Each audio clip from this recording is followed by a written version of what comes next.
భద్రాద్రి కొత్తగూడెం జిల్లా జూలూరుపాడు మండలం జీవనయాత్ర సభ్యుల ఆధ్వర్యంలో 79వ స్వాతంత్ర దినోత్సవ వేడుకలు ఘనంగా జరిగాయి. ఈ సందర్భంగా జూలూరుపాడు మండల కేంద్రంలో 450 మీటర్ల భారీ జాతీయ జెండాతో ప్రదర్శన చేపట్టారు. భారత్ మాతాకి జై, వందే మాతరం అనే నినాదాలు చేస్తూ దేశభక్తిని చాటుకున్నారు. అలాగే అనంతరం అంబేద్కర్ సెంటర్లో మానవహారం నిర్వహించారు. 79వ స్వాతంత్ర దినోత్సవ వేడుకల సందర్భంగా మండల వాకర్స్ క్లబ్ సభ్యులు, ప్రజలు స్వచ్ఛందంగా 400 మీటర్ల జాతీయ జెండాను తయారు చేసి ప్రదర్శన నిర్వహించి దేశభక్తిని చాటుకున్నారు. భారీ త్రివర్ణ పతాకాన్ని పుర వీధుల్లో ప్రదర్శన చేయడంతో ఎంతో సంతోషంగా ఉందన్నారు. కుల మతాలకు అతీతంగా ప్రతి ఒక్కరూ జాతీయ భావాన్ని పెంపొందించుకోవాలని కోరారు.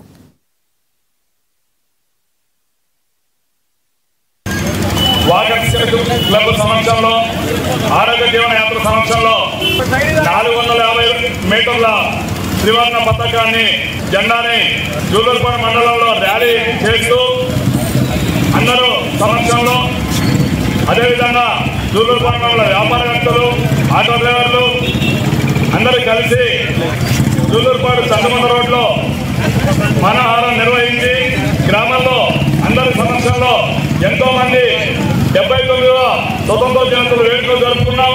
ఎంతోమంది త్యాగదారుల ఫలితమే ఈరోజు ఈ వేడుకలు జరుపుకోవడం మనందరికీ ఎంతో సంతోషకరమైన విషయం. దీన్ని అందరూ సొంతంగా ఎటువంటి ఇబ్బందులు, ఎటువంటి తారతమ్యాలు లేకుండా, ఎటువంటి కులమత భేదాలు లేకుండా